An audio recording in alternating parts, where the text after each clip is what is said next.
All right. Hello, everyone. Thank you so much for joining us today. My name is Katie Miller, and I'm from BizLibrary.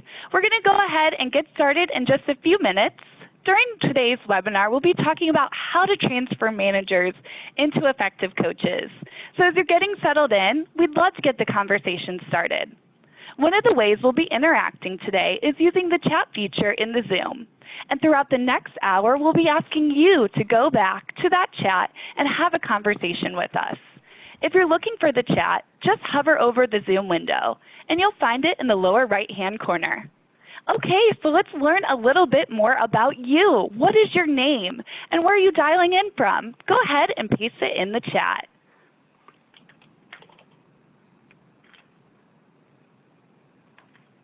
Awesome. So it looks like we have Marissa here from Napa.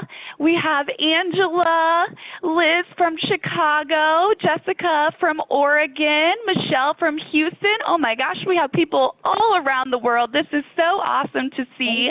Welcome everyone. Karen from Ohio, Dawn from Los Angeles. Welcome everyone. Thank you so much for joining us today. And if you're willing to share, let's dive a little bit deeper. Why did you join us today? Why did this topic interest you? Are you trying to transform into a coach yourself as a manager? Are you trying to lead a group of managers and transform them into coaches? Are you an HR leader looking to bring training into your company culture? Or maybe it's all of the above. Go ahead and type it in the chat. Awesome. So it looks like Kelly says that it was an interesting topic. Sherry says all of the above. Ashley says that she's leading a group of managers. Heather says all of the above. Erin says managers into coaches. Awesome. So I want to dive a little bit deeper. What kind of questions do you want to know from this great panel today? Go ahead and start typing in those questions into the chat. And before we dive into our discussion, I want to quickly introduce our three wonderful sponsors. ThinkHuman is a leadership and development and manager training company that develops managers and leaders at all levels to be highly effective coaches. Next, we have my company, BizLibrary, which is a leading provider of online learning for growing organizations. Our award-winning micro-video libraries engage employees of all levels, and our learning technology is a progressive catalyst for achievement. And finally, 15.5 is a continuous performance management solution that helps employees grow and develop in just 15 minutes each week. Throughout a lightweight weekly check-in, 15.5 delivers everything a manager needs to impact employee performance, continuing feedback, objectives tracking, recognition, one-on-ones, and 360 reviews. All right, now I'm going to go ahead and hand you over to Meredith Haberfield, the CEO of ThinkHuman, who will be leading our discussion today. If you could, open that chat one more time and let us know your biggest challenge in transforming managers into coaches. That would be so great. We'll be addressing that question and many more during today's panel. All right, Meredith, are you ready? I am. Thank you so much, Katie, and welcome everyone. We are so happy to have you here today in this conversation. It's awesome. We have people from all over the globe here to talk about building cultures of managers as coaches and how do we build and embed this in our organizations. And luckily for us, we have this incredible panel of experts from leading high performance organizations here to take your questions and to share their road tested experience and stories about how to build managers as coaches. So before we jump in, a few small tech things. In the upper right hand corner of your screen, you should see a button for gallery view, and that way you can see the panelists all at once if you want to, like a Brady Bunch view versus one speaker at a time. At the bottom of your screen, if you haven't already clicked to get in the chat, please do. We want you involved in this conversation, sharing both your questions for us to address and also your own insights and ways you've handled situations that are coming up inside this call. And then last tech feature is we have closed captioning for the hard of hearing. So if you would like to use that feature, click the CC button at the bottom of your screen. So you see now this incredible panel of experts who have built award-winning organizations, and they're going to be taking your questions. And let me introduce this awesome panel. We have LaToya Lynn, Senior HR Business Partner and Head of Employee Relations from Compass, a hyper-growth real estate platform. We have Curtis Lee. Curtis is Sales Manager at BizLibrary, a leading provider of online learning for growing organizations and one of the partners with us with ThinkHuman. And then Libby Mullen, also from BizLibrary. Libby, say hello. Libby is the Director of Talent. She's the Director of Talent Development and Culture at BizLibrary.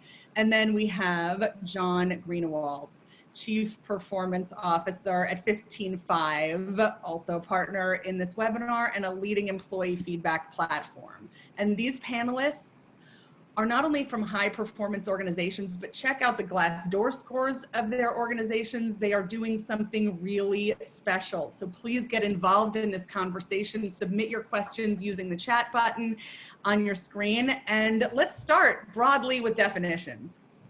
There's a lot of buzz about this word coaching. It's thrown around a lot. What is coaching? What do you mean when you say it? And LaToya, if you would start. Yeah, of course. So hello, everyone. I think for this question in particular, what's really grounded is coaching is really a practice where you help an employee or an organization kind of build a roadmap towards, self-understanding, actualization of what they need to do, and really just holding a mirror up to them thoughtfully so they can be able to be self-reflective, change some behaviors, generate insights.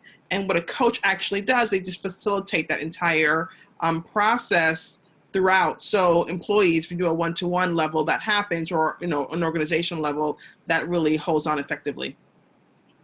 Awesome. Any of you panelists, please jump in and add anything. Yeah, I mean, I'll jump in. Thank you very much. Great to be here, everybody. Good to see you.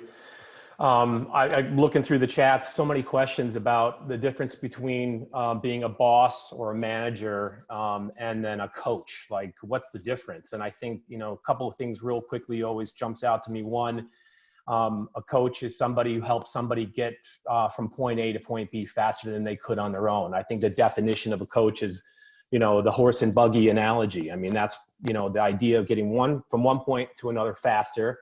And a coach is someone who helps people do that. And it's different than giving advice or telling people what to do. And a number of people have commented on this. I think the biggest difference that a good coach can make is help people think differently. And a lot of times it's not about asking, telling them what to do or giving advice. Not to say giving advice is wrong or, you shouldn't do that from time to time, but the best coaches are ones that help us look at things from a different frame or from a different perspective by far. I'd love to add onto that, John and LaToya. I think a great mindset to start out with when you're thinking about coaching is to think of yourself as, rather than being a sage on the stage, that you're a guide on the side, that you're not the one that's telling everyone what to do and driving it, but that you are a guide, like John was saying, a facilitator of that process. And so when you're coaching, you're actually going to be talking a lot less than the person that you're coaching.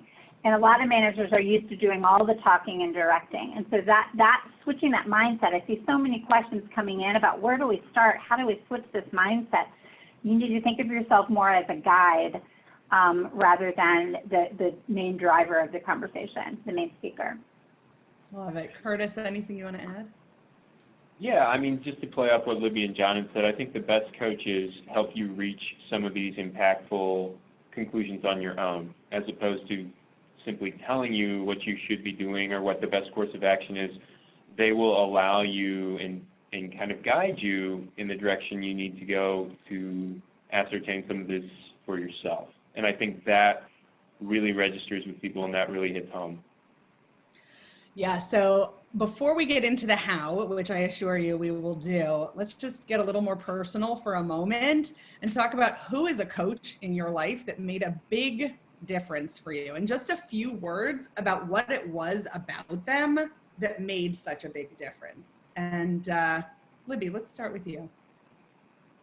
Great. My first boss, per se, actually way back when I was a teacher, was my principal, and he was actually a coach without knowing he was a coach. They didn't call it back then, but he used to always ask questions, and really deep questions. And then if I asked him a question, he would respond with a question. And at 21 years old, that was a little bit confusing to me. I didn't understand the process, but I grew so much in that 5 years that I was with him early in my career from those deep questions and not just answering a question. Love it. Curtis, how about for you? I think I had mentioned that when I was in high school, I had a basketball coach. And what really made him impactful to me and the rest of the team is the extent to which he cared about our development, not for any selfish gain or anything that had to do with him. It was like purely altruistic. And I think that motive is paramount to coaching. I think that people can read your true intentions, and if your intentions are not honorable and pure, like, the coaching will not be quite as effective as it could have been.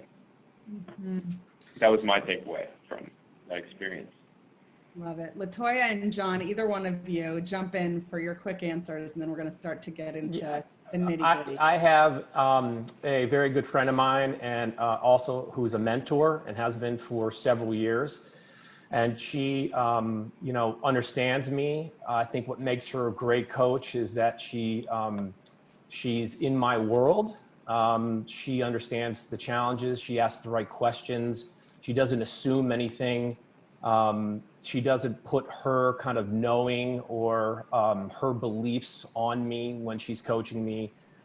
Great listener, unbelievably good listener. I think, as Libby said, there doesn't talk that much, and again, I think some of the best coaches don't say much. They ask the right questions and they elicit the insight into your thinking. So she's just incredibly good at that, and helps me, again, think differently and consider things from different perspectives. Yeah, and I'll jump in here. Actually, I'm going to use someone that I used to work for, a former CEO of mine that I used to work for at LivePerson, Rob Locascio, just an amazing individual. He was such a great coach to me in so many ways, where he made sure that I focused on outcomes, impactful outcomes, more than personal relationships or connectivity with people. And I think what was very eye-opening, I remember I had a moment where I was a little frazzled about something, and he said, LaToya, don't worry about our relationship or what I think about you. Let's worry about what we need to do for the company, and then you and I will be best friends. And I was just like, switch. And I still actually give that feedback to people. It was just a direct alignment, and he stayed on me in a very respectful way. He met me where I was. I was responsive to his feedback, and we were able to build a lot of successes in that business together. I really owe a lot to him, so he's pretty incredible. I love how. Oh, go ahead, John, please. I was just going to say, LaToya, I think you made a really big point there. I mean, what's the point of coaching? I mean, if there aren't an outcome that you have that you're really committed to accomplishing, and usually it's an outcome that's, something that you're passionate about, maybe beyond what you even know how to accomplish. So that's the point of coaching, right? So if your coach, to your point, isn't clear about that, it doesn't help you get clear about that, what are they coaching you on? What's the point of the coaching? So I think that's a really big point. Clarity of the outcome and being responsible for that person delivering the outcome is essential. Yep, and you feel like sky's the limit, when you're working with someone like that. Yeah. Yep.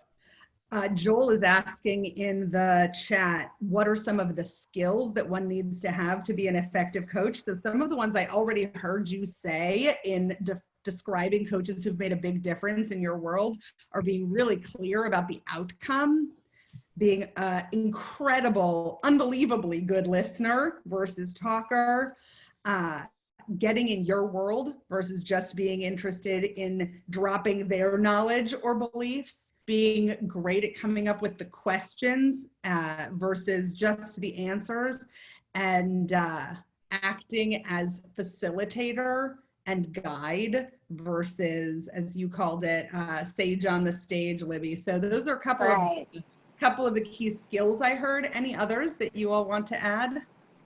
Well, I'd love to build up. Oh, sorry. Go ahead, Curtis. Go ahead. Oh, yeah, you're fine. I was going to say that I think emotional intelligence plays a huge role in effective coaching.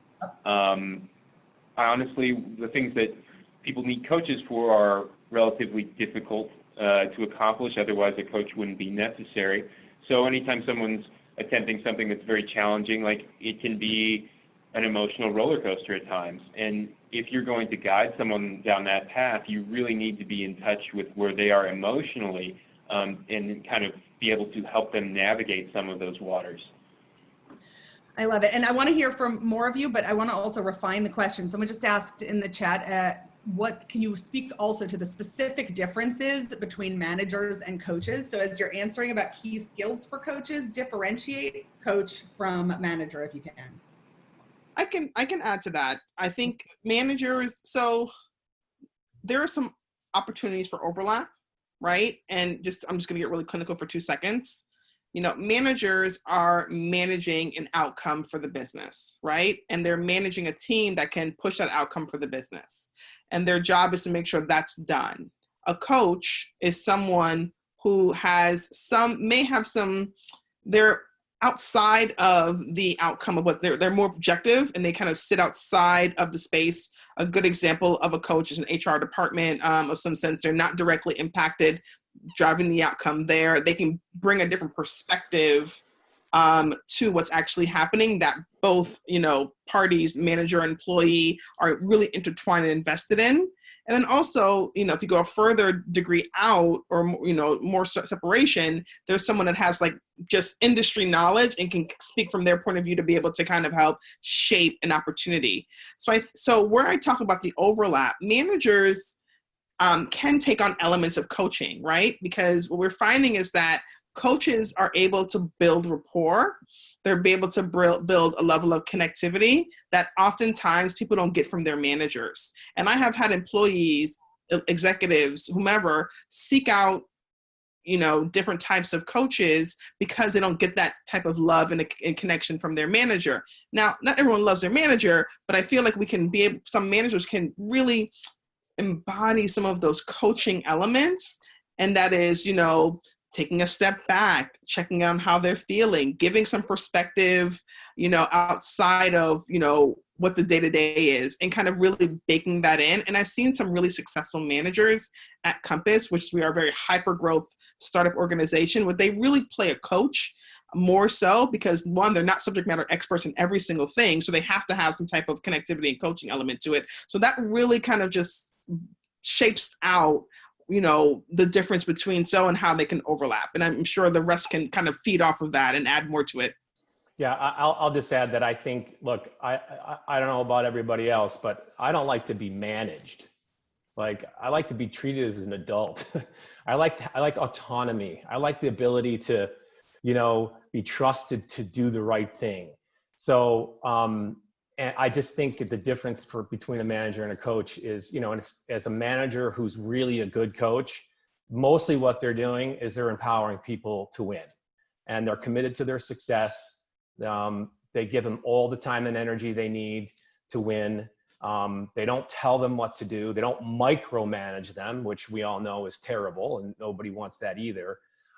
There's a deep respect that great managers have, and that's because they are really committed to the success of the people that they're accountable for. Because if they win, then the manager wins, and we all win. So I think that's, for me, is a big differentiator. Yes, I really hear the commitment to a person's success, and that a manager is focused just on the business result, and a coach is focused not only on the business result, but that person being in a new place because of that experience, and that their growth also happened, their results. Libby, did you want to add something? I did. You could tell in my body language, huh? I was thinking, you could think of it like a manager is it's tactical. You're managing those aspects, whereas a coaching manager, because you have to be both. a coaching manager or a coach is actually looking at the holistic person, because we know that when we develop people professionally and personally, like those aspects like Curtis was saying, emotional intelligence, when we develop those aspects, the performance of that person is going to be heightened and better in the company. They're also going to continue to develop and feel great about your company and stay there longer. So there's so many great things that happen, you know, because of coaching. But I want to backtrack just a minute because I had something to add in listening. It's not only listening, it's active listening. Active listening is where you are listening to understand rather than to respond. So the practicing clearing your mind of what you want to say in response while that person's talking, and let all of that information come in, pause before you respond to make sure that you're really understanding. And that's part of emotional intelligence too. It's all interrelated. Yeah, All right, so, go ahead. I just want to say on that active listening piece, Libby, I think that's a huge point. And I think for me, it's really just about being present with the person. I mean, so much distraction happening to us every single day. I mean, and our coaching sessions, our one-on-ones, they go so fast, and there's so many distractions that can happen. So if you're not all the way there, it's very difficult to kind of even hear anything other than, you know, what you're going to tell them next, to your point. So I think this being present and making sure you're really with people is a skill, and it takes practice. It takes a lot of work. And so somebody put into the chat, yes on emotional intelligence, yes on being present, but how do you actually teach and embed these skills? So anyone want to jump in about how you teach them? Yeah, Latoya. I want to sprinkle a little bit on that, and I want to tie that into this question. It's a great segue question. I think, firstly, as an individual that wants to take on the practice of being a manager, coach, or coach in general, the first thing you need to do is do a quick body scan on how do you take feedback? How are you responsive when people are, you know, giving you one, you know, sharing things about you to grow and develop? Like you need to do a quick read on yourself on where you sit with that type of information, because whatever you put out, you're going to get back in. There's always a saying that the shoemaker's kids never wears any shoes. Well, I would give the advice here for everyone listening is that please put on a pair of Louboutins or Gucci's and get going on like really getting into what's important to you that you want to hear from someone, because you have to be able to reflect that to whoever you are coaching or mentoring or managing or anything like that. Yep, love it. So self is instrument, self-awareness. You can't give it if you can't actually embody it yourself, being able to take feedback, make it actionable.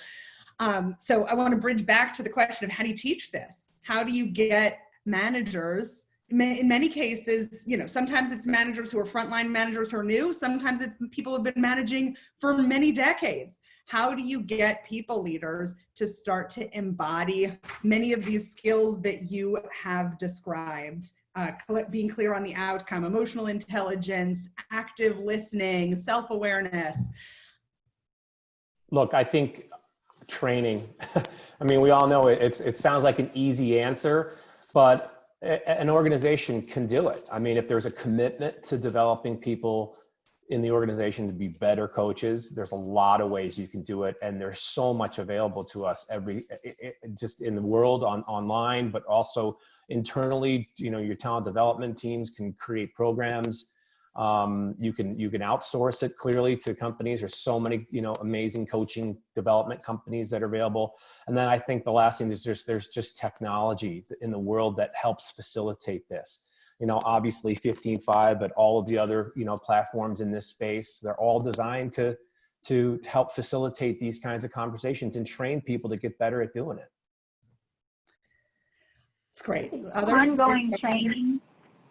Ongoing training also is very important, but you need to kind of look foundationally in your company too when you're making the switch. And so training your managers to hire employees who are coachable, because you can have a bunch of great coaches, but if you're hiring people that aren't coachable, that aren't open to, you know, candid or radical candor feedback and being able to be introspective.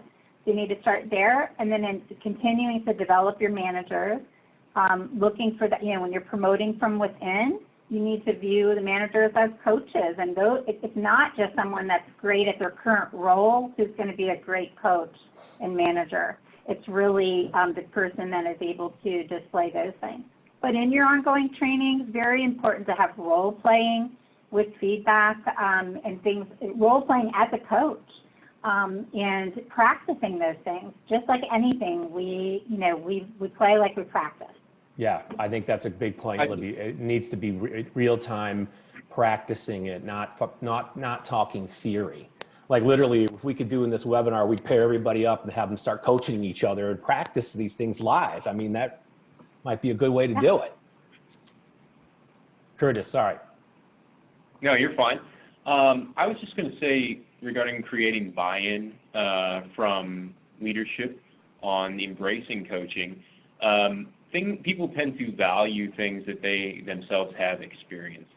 So I think for someone to truly appreciate coaching, they themselves need to have had an effective coach in their life or seek one out. Clearly, yep. Yeah, and also I think that we need to, I think the first step is get grounded on a philosophy of coaching. What is the type of coaching that we want to do? We want to coach mindfulness. We want to coach, emotional intelligence. We want to, anything you can think of. There's so much literature out there on different philosophies. One thing that we do is kind of old school that I was able to introduce to Compass is that we do Maslow's hierarchy of needs, and we coach through that. We literally pull out the pyramid and where are you? Are you in safety? Are you in self-actualization? Are you, and then meet, and that's also helping people meet where they are and then be able to speak on that. So it's really pulling any theory that you see that's out there and start as a foundation or a practice. I think Curtis mentioned that it's really, that's how you really kind of pull in the executive buy-in, because you're showing a coaching methodology at scale, right? If you can be a company of 10 people, and for Compass, we're a company of 2,500 people nationwide and growing. You really want to get rooted on the philosophy on how do you want to approach your coaching technique so it can be somewhat seamless and everyone's has a common knowledge and moving forward in that direction. Latoya, I just want to keep the question with you for 1 second. So there's something that Compass does that I find so powerful and simple, which is having a specific leadership expectation of managers, that there's a certain behavior that they do, and then you have a feedback loop about that. So can you talk about that for a minute? Totally. So at Compass, one of the things that we do, and it's just costs no money, it's really just you set up one-on-ones with your direct reports. So everyone has to have a one-on-one. That to me, some companies don't do that, but if you want to start the coaching process, that is one way to lay the foundation, is put one-on-ones with all of your direct reports. Okay. And in those one-on-ones, what you want to do is most times they're used as tactical meetings to kind of go through stuff, what's happening in the week, we need to do. Take that meeting and split it in half. Okay, whether it's 30 minutes, whether it's an hour or 45 minutes. At Compass, we recommend 45 minutes. So we have half an hour dedicated to what we need to work through, and then 15 minutes dedicated to how are you feeling? Do you feel confident in your job? What roadblocks can I remove from what we just discussed today? It's really just kind of embedding that culture, that element. Another thing that we do at Compass is that we score, we do a survey every single quarter where we survey every single employee for their people leads. We are looking for a 94% agreement or favorability score that everybody would recommend their manager to another employee at Compass. That's something that we really care about. So we do that every single quarter, and how we make sure that managers really care about that is that we also, their compensation, their bonuses are tied to it based on their results at whatever percentage their team gets. So if they're at 64%, they'll get 64%. So because 50% of the job is managing. And oftentimes we see a lot of organizations, don't really take that on, but we've seen just an uptick, managers really leaning in. So I really recommend to do those very basic things. Set up one-on-ones, dedicate, 15 minutes for opportunities with feedback. Are you feeling confident in your job? feedback for you as a leader, and then create a methodology where there's some compensation tied to it. You have some more skin in the game to why you want to really do these things. Yeah, I think Latoya, Meredith, I think her point there also leads to a lot of the questions I'm seeing on the chat regarding ROI.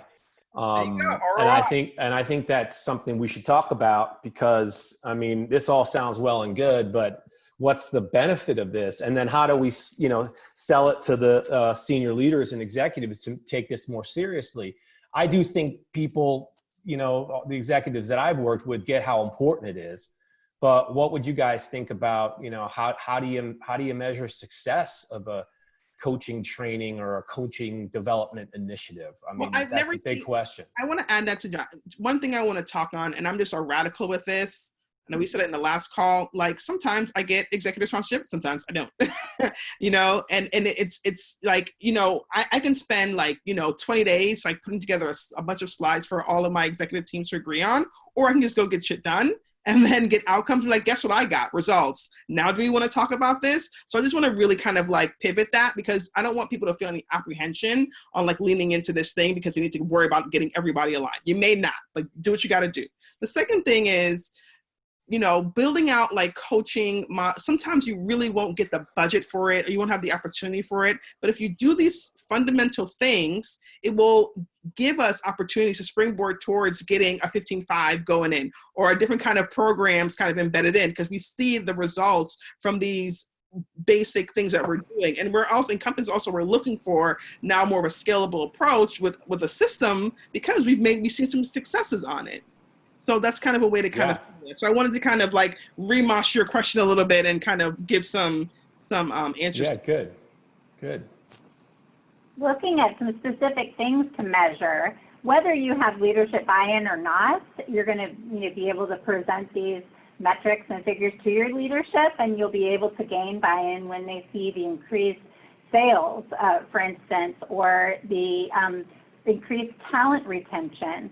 We know that it costs upwards to 60% or more of a person's yearly salary to replace them. So if we can decrease those numbers, that's quite a savings for the company. And then we also look at our NPS score, which is similar to the M NPS that Latoya was talking about with the manager. But we have one, the employee NPS score. Would you recommend BizLibrary as a great place to work? And basically, because when people are cared about and coached and treated as a whole person, they're going to be happier, more productive, more satisfied, they're going to grow. And as a result, your company's numbers will be better. And those are just two of the metrics, or three actually, that you could take a look at. Curtis, anything you want to add before we keep rolling? Well, I mean, just to agree with everyone, yeah, if you can provide value in terms of monetary value to leadership, it doesn't really matter if you have their buy-in in the beginning, because you will if you can show that return. Yeah. Right. Yeah, and I'll add that you can hold people accountable for the results that they say that they're committed to producing. And it's somebody else also pointed here about radical candor, by your depth of care and appreciation for who they are.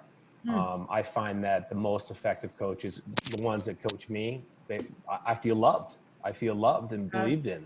And I think that's, if you don't have that, it ends up being just pretty hardcore and definitely not as effective. Yes, I'm so happy that you said that, John, because sometimes the L word can be taboo in a business context, but those two things really do go hand in hand: feeling loved, seen, appreciated, belonging, and then being willing to bleed for the cause and put yourself past your own edge to do more than what you thought you could do. So I really appreciate that you said that. I just want to wrap up some of the key things I heard out of actionable steps people can take. So number one, make sure you're hiring people that are coachable. I saw in the chat, can you coach someone who's not coachable? And it sounds like from the answer here that just came out of skills that are, ways to implement this. Hire people who are coachable. Promote managers who have the raw material to care versus be the most valuable player themselves and need to be the star. 3, provide the training and have that training be ongoing and include role playing. It's not just enough to fire hose people with information, but letting people practice. Give them coaches. Thank you very much, Curtis, for pointing that out, that they're not going to be a great coach if they haven't had it modeled for them and been on the receiving end of that. And then, as LaToya said, set a clear expectation. Do developmental one-on-ones, not just transactional status meetings, and then get feedback in whatever way you get that feedback. Is that happening? Are employees giving higher NPS scores? Are they saying that their managers are doing developmental one-on-ones? So thank you for all those great actionable steps. And now let's talk about coaching conversations for a minute.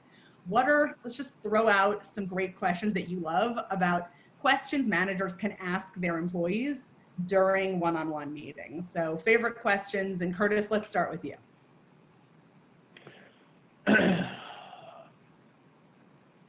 The first question that I like to start off with, especially if it's like a new report, is what is working for you so far? Like that, I think it's broad. It allows you to like go deeper into what they're experiencing and gives them a chance to kind of, in a safe environment, talk to you about some of their wins. And it's an easy transition into like, what do you feel that is an opportunity for you? Great. Let's hear from some question. Oh, I was going to say the first question I love to ask when I sit down with someone is, how's life? And then I just pause and listen, because that gives them the opportunity to talk about the things that are forefront on their mind, and also shows that I'm interested in them personally, as a whole person, not just the numbers and work. But that, and they might want to talk about, their family or kids for a little bit, or, that their babysitter just gave notice today, or something that's on their mind. So I kind of know where their mindset is. And then from there, we can ease into the other parts of that. Something too, while I'm thinking of that, is that I do, at BizLibrary, we encourage our employees to create the agendas. And so, they send those to the managers, just a list of items, 48 to 24 hours before the one-on-one. So that helps the manager prepare time and questions that they can use in their coaching around those topics. So they're very aligned, and it has good, smooth flow there.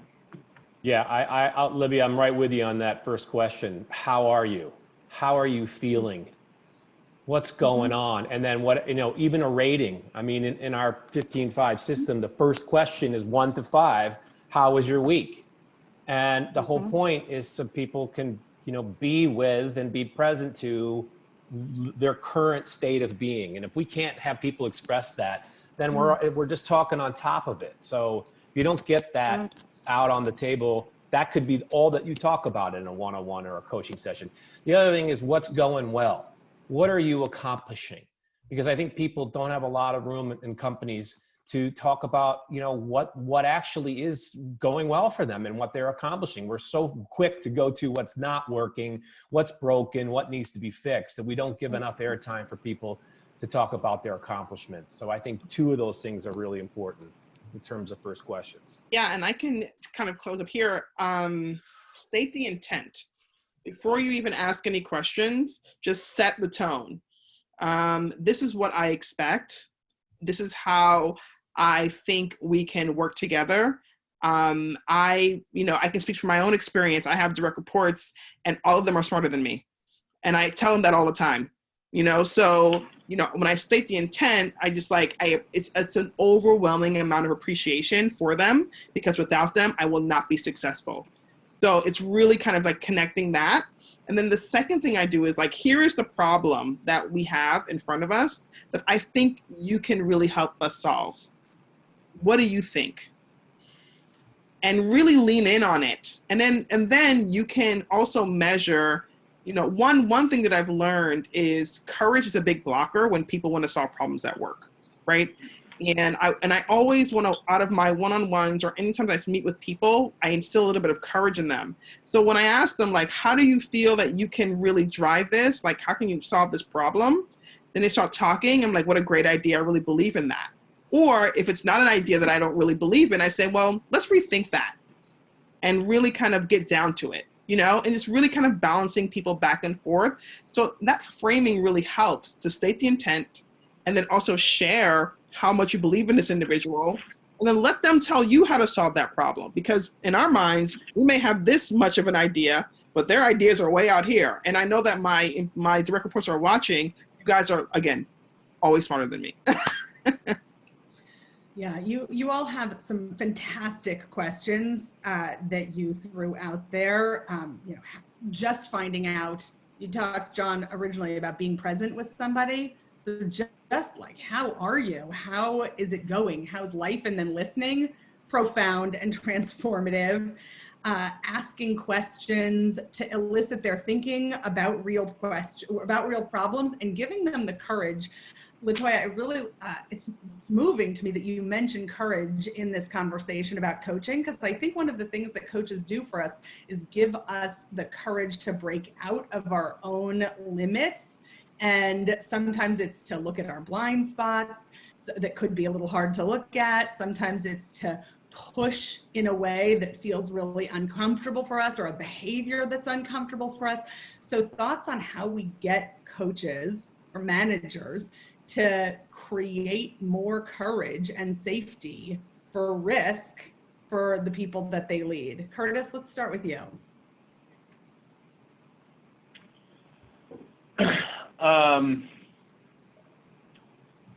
I think just being approachable and being someone that they trust, and like proving to them that they can take those risks is the first step. Like, they have to feel comfortable stepping into that zone and knowing that it's a positive thing.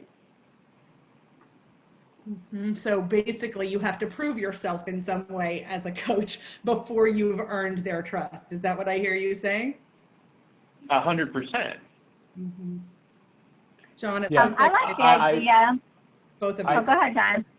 Look, I think, yeah, you've got to have some credibility, right? You can't, your life can't be a disaster and try to be an effective coach. I mean, you've got to be somebody who does practice kind of what they preach. But I think the big thing is, to your question, is you've got to be authentic.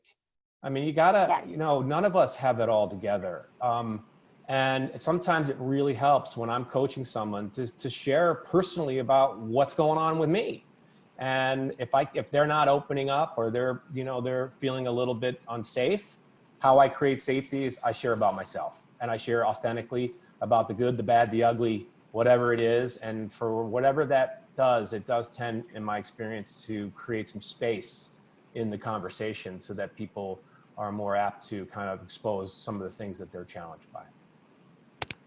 I love this idea, John, because one of the things, the feedback that I get from our BizLibrary boot campers after their onboarding is that they felt psychologically safe to share and their whole self, because I coach them that whole week when they're new, because they say that I'm vulnerable. I will share things with them, you know, about my kids, or about, you know, my mental illness struggles, or whatever it is. And I'm just authentic, like you said, and I also am vulnerable. And that's okay, because we're all people. When we start to understand it, there doesn't have to be a complete separation between the business person and the whole person. That's when we're gonna, you know, that's where the magic happens, when you can be your authentic self at work and feel safe to do so. You don't have to hide.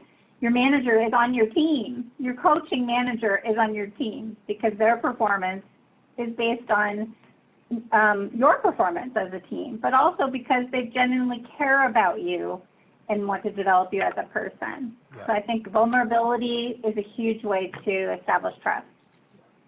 Yeah, so sharing vulnerably. I've also heard, I think, John, you say something about asking permission to coach. Do you want to say anything about that? Yeah, I mean, I think for them to listen to you as a coach, and there's a lot of people are also commenting, what do you do with people that, you know, don't appear coachable? You know, it's always good to, I think, even if you have been coaching them, it's good to, or you want to give someone feedback. You know, the question is, are you open to it? Can I give you some coaching? And if they say no, then you honor that. Don't just launch into your coaching conversation. If they're not listening to you as a coach, it doesn't matter how brilliant you are or what other amazing thing you have to say or advice to give, it will land on deaf ears. You have to set it up. You got to really get people to hear you. And sometimes you got to do it every time. So somebody asked the question. Oh, yeah, go ahead. Oh, I was just going to piggyback off John, like to his point, asking permission for coaching, like you're never going to, it's pointless unless they're receptive to it. Also, like after you've given someone some feedback, I always like to check and see what their thoughts on it are, because oftentimes like people will listen because they feel obligated to, and they won't, if there's anything they disagree with or they don't understand, they're hesitant to bring that up to you. So I always like to check afterwards and make sure that, one, they don't think it's total bogus, and two, that they actually understand the point you're trying to make. Because you have to understand that they might not feel comfortable challenging you at that point. You have to give them permission to. Love it. So asking permission to coach, sharing vulnerably yourself, proving that they can take risks and be vulnerable and still be appreciated, valued, and not punished. I see some things in the chat about resistance in organizations. So I want to throw out some questions. Oh, LaToya, did you want to first say something? I think I want to just quickly tie something that wheels are turning in my head, and I had to just look up a couple of things, make sure I was on point. But if I can just put on my industrial organizational psychology hat for 1 minute, when it comes to coaching and organizations, the famous psychologist, Eric Trist talked about the socio-technical workplace environment, and this is exactly what this is. A lot of times people feel, and I'm just reading some of the things from the chat, maybe it's a little disconnected of like your feelings and how you're, are we spending a lot of times worrying about how our employees feel as opposed to managing them? But this is exactly what Eric talked about. It's like, it's a socio-technical type of organization. 50% is social, and it's the connectivity, it's the coaching. The other side is, how do you get your job done, the results that you need to get, because that's how we are socially at work, in that sense. So really, really dig into that type of work. It's very interesting, but it's important for us to kind of get grounded on like, this is actually what's happening. This is what I'm feeling too. I'm like moving around and as you guys are all talking. Yes, and listen, we're not just trying to get AI to accomplish a task. We're trying to get humans, and humans have a whole emotional world and experience of life. And if they're not at their best, they're not going to be able to do their best. So that's the whole point, right? Yes. Yeah. What we're talking about. Yes. So let's talk about resistance in organizations. We have two different questions that we can go to. Let's just start with resistance from the organizational leadership. Where do you start to get a large organization to shift direction from an autocratic style to a coaching style? So thoughts from anyone? Tough to do. It really is. And having worked with a lot of executives and executive teams throughout my career, I think you've got to have a champion for it. And it usually needs to be the CEO or the president. If they're not, it sounds good and they might, think it would be something good to have in the organization. But if they don't demonstrate it, or they're not open to getting better, it makes it very challenging. So I think right there, that could be a showstopper. And again, no matter what you try to do or what other programs you try to put in place, it has a high risk of failure if you don't have that kind of ownership at the top. Yes, and what I hear you saying, I think, go ahead, please, Curtis. Oh, no, I keep cutting you off there. I'm sorry. No, I was just going to say, I think it's a good opportunity, or at least good practice of coaching upward and like practicing working on how we are presenting the idea to them and using some of that emotional intelligence to determine that, hey, this idea is threatening to them because it's new and it's in their eyes untested. How can we present this to them in a way that isn't scary and that really recognizes their feelings? Because we think of them as these omnipotent, all-powerful, like figureheads above us. They're people too. Right. And they have concerns, and they're trying to protect themselves and their careers and their people. And when you bring in this new, like, radical idea, it's very threatening to them. So we need to be mindful of how we're presenting that. So meeting them where they are, I found to be effective. And I think it goes back to the ROI conversation. Like look, I think a lot of the top execs, what they care about is performance. I mean, their asses are on the line. So if you can connect the dots between, creating a culture of coaching and communication and feedback is a key pathway to delivering high performance in an organization, then you're talking, because I think that's the bridge that sometimes doesn't get closed because it seems like such a soft thing. But these aren't soft things. The soft skills are the hard skills. This is what we all know now, right? Exactly. I totally agree with you, John, and everybody. And I think, to that question, Meredith, it's a journey, right? It's a process. It's showing small wins along the way and sharing learnings as we go through it. And, I balance my guerrilla warfare tactics on implementation and also meeting executives where they are, because you have to have that balance, for people to really be receptive of it. But CEOs and executives, from what I've learned, what they care about is any time away from productivity is time wasted. Right? And this sometimes falls into the category of time wasted. But what I've been able to do over and over successfully, I'm going to share this out. Please keep this around this room and the 3,000 people that are watching. That what you do is, and I heard it mentioned here, is you find influencers within your organization. You find influencers that are connected to the CEO or whatever C-suite executive that you're working with, and you talk through the idea, and then you model it, and then you have them champion. And it's a ripple effect. And I have seen that happen in many programs that I try to implement work very well. So really trying to get those small wins and showing it that way is the best way to really get that scaled out and get that buy-in that you're looking for over time. Rob. I have a story for you, a quick story about this. So there was an initiative that our leadership, related to coaching, that our leadership did not agree with implementing.